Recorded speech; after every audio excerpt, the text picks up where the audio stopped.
In this section, we're going to be going over the most highly proven and effective Facebook ads targeting strategy for selling e-commerce products. This is a strategy that Facebook themselves promote and share and say to use, and this is my variation of it that I have found to work extremely successfully for me and my business. Now guys, listen, I've tried a lot of the strategies out there, the super flex targeting, really narrowed 200K audience sizes, and that stuff really hasn't given me the results that I was looking for. And through this PowerPoint, I'm gonna break down why my strategy is really successful and why it's going to work for you. Also, some examples and how you can easily follow this strategy when coming up with targeting for your products. So let's get right into it. Firstly, guys, I want to do a quick overview of this strategy, and the strategy is broad targeting. Now, it may not come off as something brand new to you, but I know a lot of people are doing other strategies, so I'm going to do an overview quickly of why broad targeting works.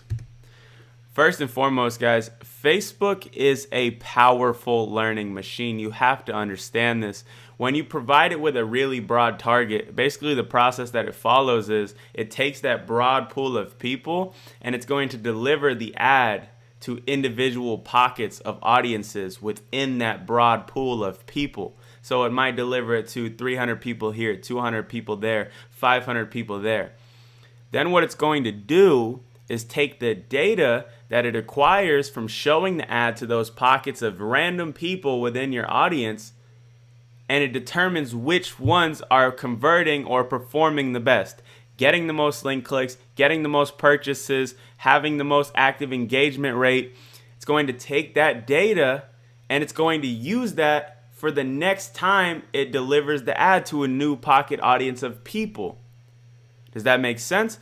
Once it gets some data, it takes that data and it uses that data to optimize your ad even further. That is crucial knowledge to understand when trying to figure out why you should do broad targeting. Facebook's going to find the buyers and do what it needs to do. Granted, you create a high quality ad and you have a good product, but that's another conversation. Let's say all things are consistent and you have a high quality ad and a good product. Facebook is going to do what it needs to do to find you the buying audiences and optimize properly. So understand that when thinking about broad targeting and know that you'll be good to go.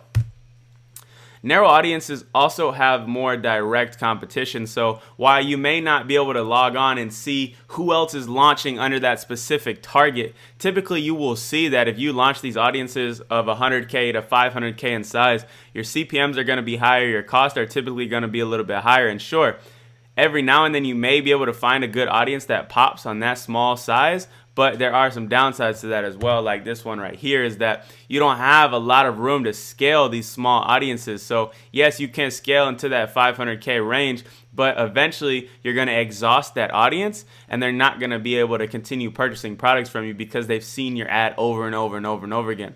With the broad audiences over 1 million in size, guys, you are going to be able to scale these things hugely. My best-selling product at last year was the lunchbox item, and that lunchbox, the winning audience that I was targeting for that product was engaged shoppers, women, worldwide. That's like a 700 million audience. So what that allowed me to do was create a really big budget or ad set a high manual bid, and just spend money all day on that campaign. And I never dealt with serious issues right out of the gate of audience overlap or audience exhaustion of people not being interested in the product. So you have to understand that with these broad audiences, you're giving yourself a favor by allowing for greater room for scalability. Now, there's no limit to the max audience size when you're setting up a new campaign, so don't worry about that. I see a lot of people ask about this, so I had to include it. You should try to stay away from audiences under 500K. Now, if you have an audience that you really want to launch that is around that size, all you got to do is just combine it. So you could do a 500K one, and then it's not flexing, putting it in the same thing. You can add another one until it adds up to a higher range. And the sweet spot that I say for a new pixel is around 850,000 to 10 million in audience size. Now, like I just said, there is no limit for audience size. You might be able to get one to pop at the higher space of audience size, but the sweet spot is around that, and that's what Facebook has said themselves, and your ad will have a better chance to optimize properly with that sizing. Now, once you get a little bit more data on, you're going for those bigger audiences, but yeah, that's a good range to work for. All right, guys, so now I want to talk about the various types of broad targeting, because there are tons of targeting options on Facebook, and it's really important for you as an advertiser to understand the options that are available. So first and foremost, you have interest-based targets. These are really broad interests that Facebook has came up with based off of people's search history, purchase history, message history. Facebook's all over people. It's the internet. It's what they're supposed to be doing. So they come up with these interests and they throw people into these broad pools. Usually you'll see that the interest-based targets are one of the largest options available for you to target, and it's usually where I'll start on my process, because it is such a broad way to categorize people. But an example is technology, people that are interested in tech. Another good one is gardening, people that are interested in gardening tools, gardening themselves, doing flowers, whatever it may be. So that's interest-based targets. You also have object-based targets. So Facebook actually has targets or interest available for you to target, and they are literally just names of products. So they come up with this, and this is my theory. I haven't spoken to a Facebook rep to get a full understanding, but they come up with this based off of people's purchase behavior, what they're talking about, what they're interested in, etc. I don't know about you guys, but I've been talking about something before, saying like, hey man, really looking for some new whatever it is, and then I've actually seen that thing end up popping up in my Facebook feed. So Facebook's really good at kind of knowing what you want before you need it. So object-based targets are an option as well. Coffee mug is one available, and you actually find that the object-based targets are extremely broad as well and good options for targeting. Tool. The Sandblaster that I showed you guys, one of the best performing ad sets was just Tool. The single interest of Tool to the e-packet countries, and we scaled that one pretty high. You also have brand-based targets as an option, so it's pretty self-explanatory. Typically, they take this information based off of the people who like the pages of the brand or maybe have mentioned it. Some examples of this are magazines or TV shows, and that's really brand-based targeting. You don't need too much explanation there, guys. If you shop with a certain brand or you like a certain brand's Facebook page, you will fall within that brand-based target. And lastly, you have verified page targets, which sort of falls into the same category as brand-based, but not every single Facebook page has a brand attached to it. Some are just like, I love cats, or my mom is the greatest, or it's those type of pages. And typically those pages are really narrow options, but you can stack a couple of those to create an audience if you're running low on ideas. So guys, that is really the majority of the types of broad targeting options that are out there. And now we're gonna actually break down the formula that I am using when I'm doing broad targeting, so you guys can have this for yourself, and when you sit down to target, you'll have no issues at all coming up with targeting for your products. Alright, so I like to call it the ultimate targeting formula. I think that's an accurate name for it. It does really well.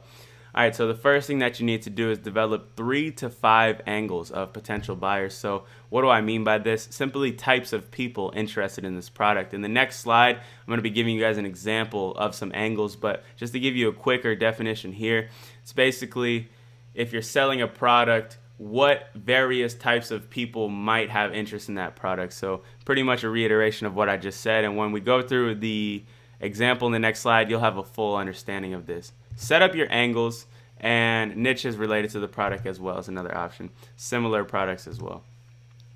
Add your broad angle into the Facebook targeting section. So simply input it into the detailed targeting when it asks you. And then all you have to do is use a suggestions tool to find other audiences under those angles. Seems simple enough, right?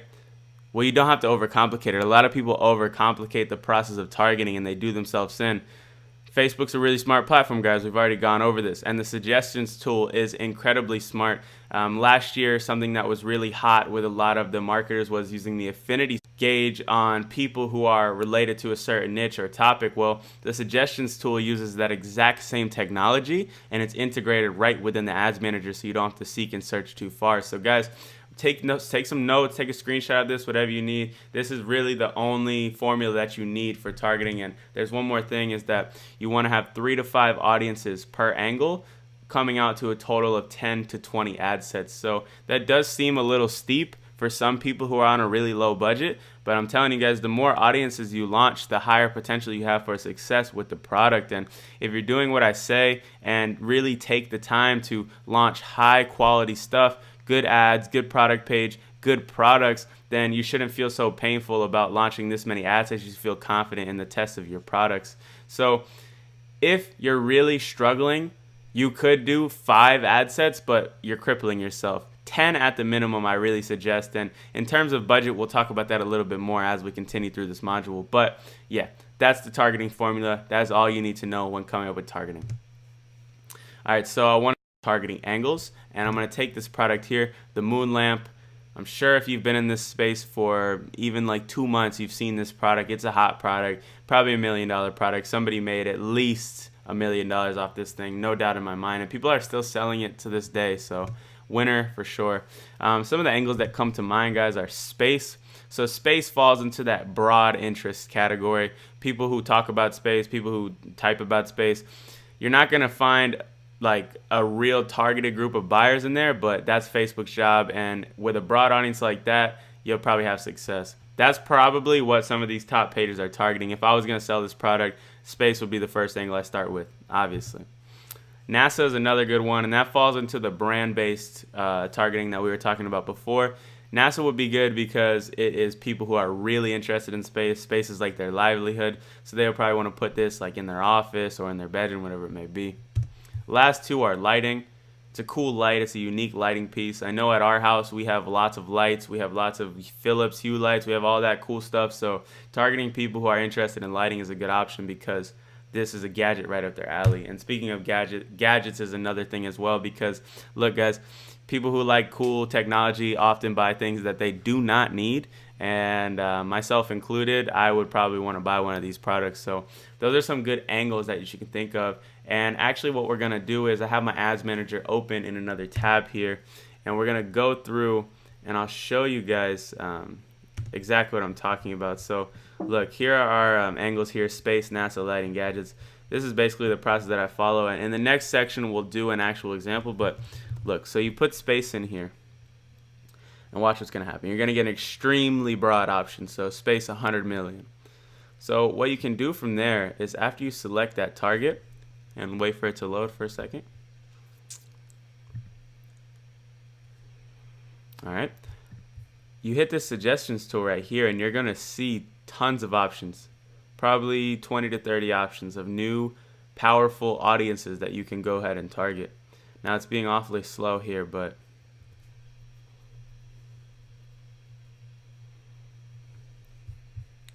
so if you give it a second to load, you just click it again. All right, cool. So you see NASA, astronomy, universe, space exploration, galaxy, outer space. These are all extremely good targeting options. So basically what I would do is I would take this space, broad interest, and I would look for other potential options that really stand out to me. So in this case, I would probably do galaxy, outer space, universe, and astronomy. And just like that, we have 5 audiences ready to launch. And then you just continue down the process and you do your other angles. So we would try it for NASA real quick just to show you guys. If I put NASA in here, I'm going to find similar interest, of course, because those two things directly correlate. But it's not going to be the exact same, and it'll give me enough to have more to launch. So click this here, wait for it to load. And once it loads up, we'll hit that suggestions tool again, which is incredibly powerful, guys. Like I said, this is the exact way that I do every single product launch. And on every single product launch, there is not a product that I launch that I don't get sales on. Obviously, not every product is scalable, but you have to understand that like this stuff is really working at the moment. So suggestions, and it's looking like a lot of the same ones, but that's where you have to really be creative with your angles, and that's why I said it's important to come up with multiple angles, because if not, you're just going to keep seeing the same stuff and get really frustrated. So, you know, if you were to go in here and you were to put in technology or gadgets or lighting, you're going to see other viable options as well. So guys, that really wraps up this last slide. I wanted to really break this down for you guys, and I think I did a good job of sharing everything you need to know about broad targeting, why it works, how to do it, and the easy formula that you can follow to get it set up. In the next section, we're going to be talking about the product testing strategy, and we really kind of just ran through it right here in this, but there are a couple things that I left out along the process, and we're just going to run through the whole process from 0 to 100 so you guys can understand what process you should be following when you want to test a brand new product. I'll see you guys in the next section.